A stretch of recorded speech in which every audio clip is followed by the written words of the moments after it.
Hello everyone. आज हम पढ़ेंगे वांडरवाल फोर्सेस के बारे में।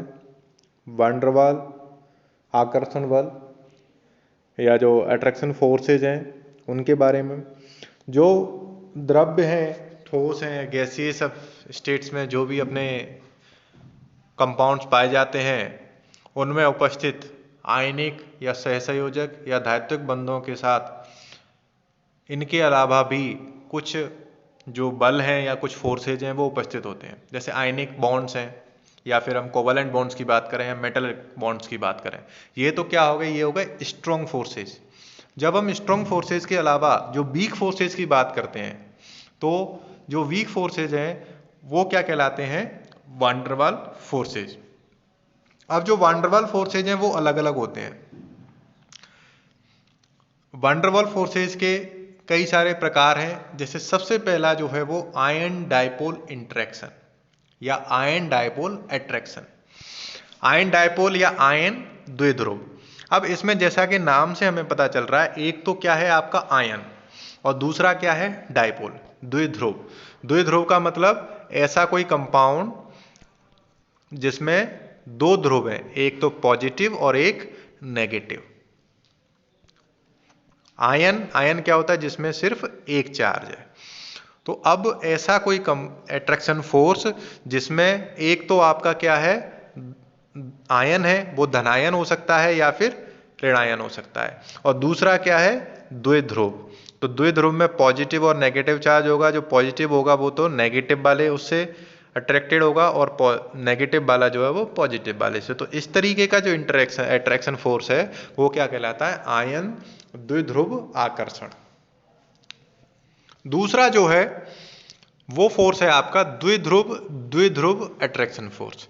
अब जैसा कि इसके नाम से हमें पता चल रहा है, डायपोल डायपोल अट्रैक्शन फोर्स।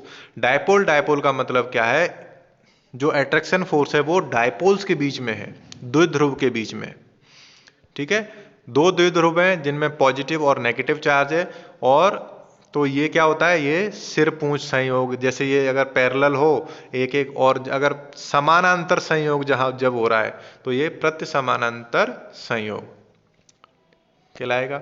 अब द्विध्रुव मतलब जो दो डायपोल्स के बीच में जो अट्रैक्शन फोर्स है वो क्या कहलाता है, द्विध्रुव द्विध्रुव डायपोल। अब क्या होता है कि जरूरी थोड़ी है कि हर एक जो है किसी में चार्ज हो। अगर कोई डायपोल के रूप में नहीं हो तो डायपोल के रूप में अगर कोई नहीं होता है तो सबसे पहला जो है वो क्या कहलाएगा, आपका आयन प्रेरित द्विध्रुव। प्रेरित द्विध्रुव का मतलब क्या है कि जैसे ये कंपाउंड है, ये कैसा है, अध्रुवीय। अध्रुवीय मतलब ये नॉन पोलर कंपाउंड है। जब नॉन पोलर कंपाउंड किसी आयन के संपर्क में आएगा, तो जब आयन के संपर्क में आया, जब आयन जैसे हमारा पॉजिटिव आयन है, पॉजिटिव है, तो पॉजिटिव आयन इस नॉन पोलर कंपाउंड के संपर्क में आएगा तो क्या करेगा, इसमें एक ध्रुव जो है, द्विध्रुव जो है वो बन जाएगा।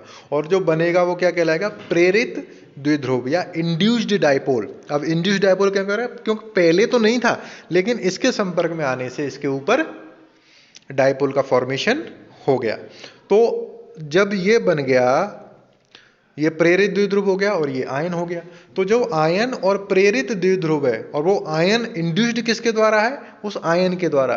तो ion dash ion induced dipole attraction force को बोलते हैं, या जनरली हम लिख देते हैं आयन और इंड्यूस्ड डायपोल अट्रैक्शन फोर्स।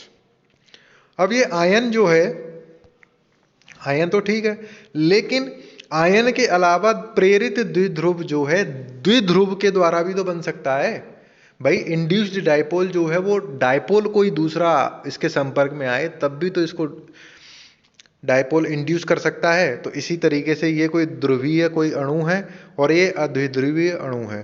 तो जब ध्रुवीय अणु होगा तो जैसे इसके ऊपर प्लस प्लस और ये इधर माइनस, तो ये इसको प्रेरित द्विध्रुव बना देगा। और इस तरीके के जो कंपाउंड्स हैं उनके बीच में जो अट्रैक्शन फोर्स होता है वो क्या कहलाता है, द्विध्रुव प्रेरित द्विध्रुव आकर्षण, dipole dipole induced dipole attraction force. इसके जो कम एग्जाम्पल्स हैं जैसे हाइड्रोजन और वाटर मॉलिक्यूल दोनों जो कैसे हो जाएंगे, एक तो डायपोल होगा और एक न्यूट्रल मतलब नॉन पोलर मॉलिक्यूल होगा। अब इसके अलावा एक जो आप पढ़ोगे वो क्या पढ़ोगे, तात्कालिक द्विध्रुव प्रेरित द्विध्रुव आकर्षण या फिर लंदन फोर्स, एफ लंदन। अब ये जो लंदन फोर्स है ये क्या है, अब जैसे अभी तक हमने जो पढ़ा उसमें एक तो आपने पढ़ा डायपोल या फिर आयन, एक तो डायपोल मतलब एक ऐसा वो स्पीसीज मिनिमम है, एक ऐसी स्पीसीज थी जो क्या थी, कैसी थी कि उसमें कोई भी चार्ज था। लेकिन ये जो है इसमें कोई भी चार्ज नहीं होगा, जैसे फ्लोरीन है या क्लोरीन है, ऑक्सीजन है या नाइट्रोजन है, CO2 नॉन पोलर मॉलिक्यूल्स हैं। अब नॉन पोलर मॉलिक्यूल्स क्या करेंगे, उनमें कोई नॉन पोलर है वो, उनमें कोई डायपोल नहीं है, तो क्या है कि जब वो आपस में टकराएंगे तो थोड़ी बहुत देर के लिए उनमें क्या होगा, डिस्टर्बेंसेज होंगे।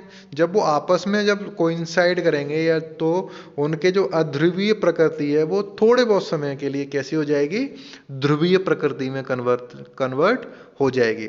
जब वो ध्रुवीय प्रकृति में कन्वर्ट होगी तो ध्रुवीय जो प्रकृति उसकी बनी, उसकी वजह से जो दूसरा जो नॉन पोलर कंपाउंड है वो डायपोल में कन्वर्ट होगा और वो क्या कहलाएगा, जो ध्रुवीय प्रकृति टकराने से बनी वो क्या होगा, तत्कालिक द्विध्रुव इंस्टेंटेनियस डायपोल।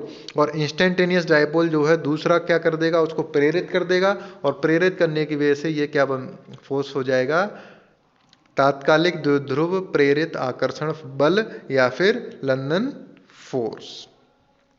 तो ये आपके क्या हो गए, आपके वान डेर वाल फोर्सेज। अब इसमें जैसे हमने पढ़ा, एक हम आगे जब हम जाएंगे तो आगे जब अभी हम पढ़ेंगे कौन सा, एक हाइड्रोजन बंध। अब हाइड्रोजन बंध क्या होता है, द्विध्रुव द्विध्रुव आकर्षण।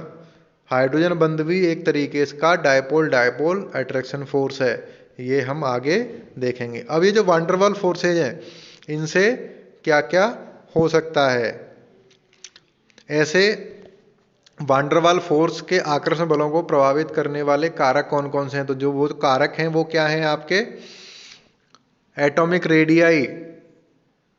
तो जैसे जैसे एटॉमिक रेडियाई बढ़ेगी, एटॉमिक रेडियाई बढ़ने से वान डेर वाल फोर्सेज का, वान डेर वाल फोर्सेज बढ़ते हैं और वान डेर वाल फोर्सेज बढ़ने से उनका बॉइलिंग पॉइंट भी बढ़ेगा।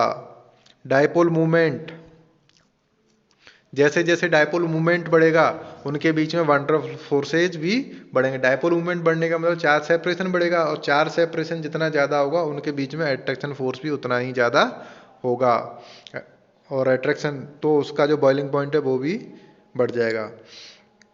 अब इंटरमॉलिक्यूलर डिस्टेंस, तो इंटर डिस्टेंस जैसे जैसे बढ़ता जाएगा तो वो जो है क्या हो जाएगा, उसके वान डेर वाल फोर्सेज की प्रबलता जो है वो घटती चली जाएगी।